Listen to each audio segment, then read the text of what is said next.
Happy birthday, Mama Leah. I hope this will be a day of blessing, a day of reflection, and a day of thanksgiving.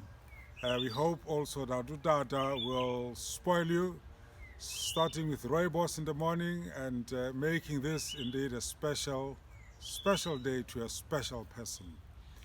A happy birthday also to John Allen, who is entrusted with the Ministry of Communication within our province. Thank you, John. May you too have a blessed day. Let us listen to a portion of Psalm 1 together.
Listen to the good news proclaimed in the Gospel according to St. Luke, the 11th chapter, beginning from verse 42. But woe to you, Pharisees, for you tithe mint and rue and herbs of all kinds, and neglect justice and the love of God. It is this you ought to have practiced, without neglecting the others. Woe to you, Pharisees, for you love to have seats of honor in the synagogue and to be greeted with respect in the marketplaces. Woe to you, for you are like unmarked graves, and people walk over them without realizing it. One of the lawyers answered him, Teacher, when you say these things, you insult us too. And he said, Woe also to you, lawyers, for you load people with burdens hard to bear, and you yourselves do not lift a finger to ease them. One of the very reassuring truths of this psalm, which opens the prayer book of the Hebrew people, is that it begins with a blessing. It reminds us that whatever follows, our primary relationship with God is about being held in God's blessings. It also notes, I always note when I reflect on this psalm, that the word blessed or happy, as some translations put it, is not in the singular. It is written in the plural. So one must read it as blessed is the one, or happy is the one. Behind that use of the plural is a theological truth that God does not deal out blessings in a minimalist or meager a way, but God pours out blessings in plural, in a most bountiful way. In these times when it is hard to see blessings as we look around, holding on to this truth keeps us from being totally consumed by negativity. There is an old saying that ties in with this.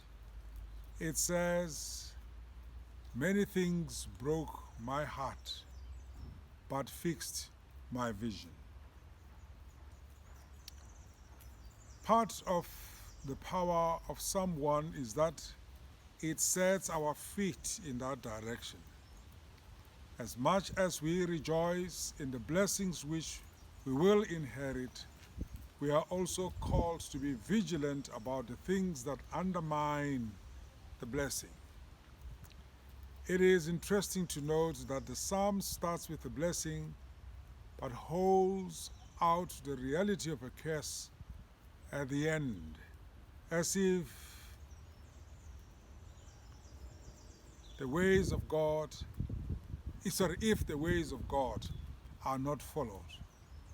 Put bluntly, blessing is our primary gift from God, but our actions can lead to destruction.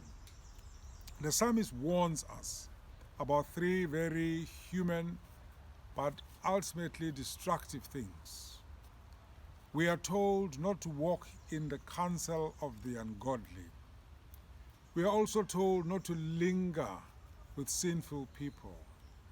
Finally, not to laugh at scornful people.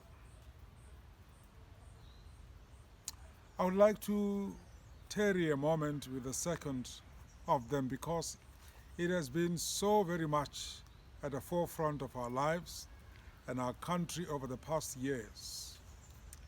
It reads, not to stand in the way of sinful people.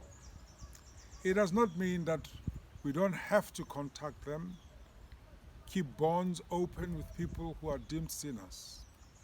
In fact, Jesus was known as a friend of publicans and sinners, someone who sought out the company of those no one wished to associate with. So we are not being encouraged to be socially or morally superior. Rather, we are reminded of the danger of standing in the way. In other words, doing what they do.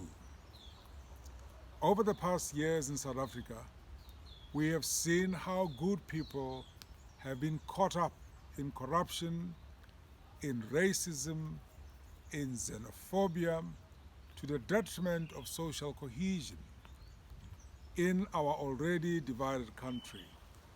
In almost every case, they did not start off doing bad things, but because they compromised in small ways with people doing bad things, slowly they have become entangled in the bad things to everyone's ruin. As the poet says, what a tangled web we weave. When we fast, we practice to deceive. So the psalmist is right. Do not get involved in wrong things, no matter how innocuous it might appear at first. It always brings about ruin and loss. Just think of the examples we know in the Old Testament. Abraham stood in the way of sinners when he went down to Egypt to escape the famine in Canaan and told Pharaoh that Sarah was his sister. He lost his testimony.